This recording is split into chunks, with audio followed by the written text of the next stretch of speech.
Karagdagang mga balita. Patuloy ang paggabay ng pamahalaan sa mga micro, small, and medium enterprises para magtagumpay sa kanilang mga negosyo. Isa sa mga natulungan ng TESDA ay si Christy Silva na nagtatag ng Sip of Grace. Tunghayan ang kwento ng kanyang tagumpay sa report ni PIA intern Aryan Mangayabas. Sa kahabaan ng Duntogan, Baguio City, matatagpuan ang isang munting tindahan na nagbibigay sigla sa mga dumadaan. Ito ang Sip of Grace, ang bunga ng sipag at determinasyon ni Christy. Sa edad na 17, kinailangan niyang gampanan ang papel ng isang breadwinner para makatulong sa kanyang ina. Hindi naging madali ang kanyang pinagdaanan habang patuloy na nagsusumikap para matustusan ang kanilang pangangailangan. Hindi niya isinara ang kanyang puso sa posibilidad ng mas magandang kinabukasan. Single parent yung mother ko. Like yung father ko, iniwan kami ng very, very young age, like elementary, ganon.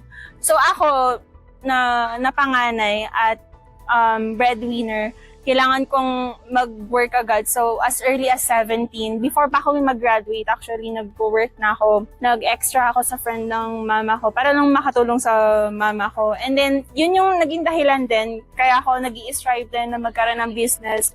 Para din, alam mo yung mga pagod ng magulang natin, yung pagod ng magulang natin na nakita ko na since bata kami, at least, diba, kapag may business na sana hindi na siya mag-work.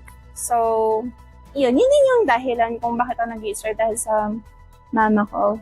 Aniya, dahil sa hilig niya sa pagkain, ay naisipan niyang magtayo ng sariling negosyo, ngunit hindi naging madali sa kanya ito, lalo na noong siya ay nagsisimula pa lamang. Graduate ako ng 2-year course ng TESDA, Hotel and Restaurant Services. So, parang after ko ng graduation, nag-work na ako, pero hindi ko siya na-apply. Nag-work ako sa call center ng ilang years, parang ganun.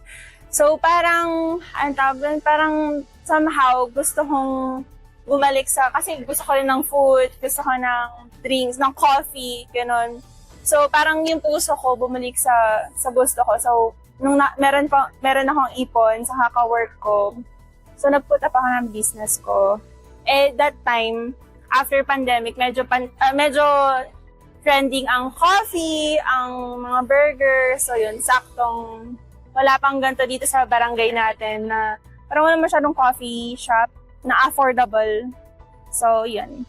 Somehow, nag-research din ako tungkol sa business. Tapos natutunan ko nga na when you put up a business, you're solving a problem. Tapos I see na a problem sa barangay is parang walang matambayan, walang parang fishballan, parang ganon. So, nag-put up ako ng business para for myself na, alam mo, may matambayan na coffee shop para sa, sa barangay na, yan. Bukod pa sa mga merienda at inumin, mayroon din silang alok na board games para sa mga customers habang naghihintay ng kanilang orders. We offer iced coffee. Meron din kaming milk tea at saka mga shakes at saka smoothies. Yung coffee namin nag-range from 59 pesos, very affordable lang. Tapos milk tea namin mga 39 pang estudyante.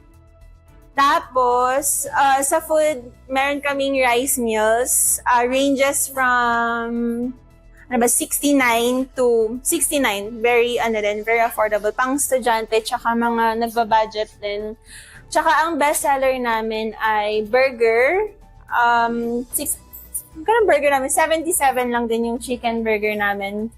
Tapos sa cafe namin, wala kaming wifi. Aniya, malaki ang naitulong ng TESDA sa pagtupad ng kanyang pangarap. Bukod sa libreng edukasyon na alok ng ahensya, dito rin niya natutunan kung paano gawin ang mga produktong inumin at merienda. Since sila, more on, kasi yung TESDA parang yung course na mga ino-offer nila more on parang something na magagamit mo talaga. Yung after graduation, magagamit mo talaga siya sa work. Kunwari, one of my courses food and beverage. So food and beverage, it has something to do with pagiging waiter. Hindi man mataas agad yung, kasi parang sa college, di ba, parang it take 4 years for you to graduate, tapos ma-apply yan sa TESDA kasi parang meron silang mga short courses na parang 60 days. After 60 days or 1 month mong graduate sa short course, pwede ka na agad mag-work. So, parang yun yung advantage ng TESDA, talaga na pwede ka mag-work agad. Tsaka, they teach you like the basic things that you need to, basic lang na sobrang talaga magagamit mo kapag nag-work ka. Si Christy ay isang tunay na inspirasyon sa ating lahat. Ang kanyang tagumpay sa pamamagitan ng kanyang munting snack bar sa tulong ng TESDA ay nagpapakita na walang imposible kung may pagsisikap at tiwala sa sarili. PIA BSU intern Arian Mangayabas para sa PIA News Cordillera.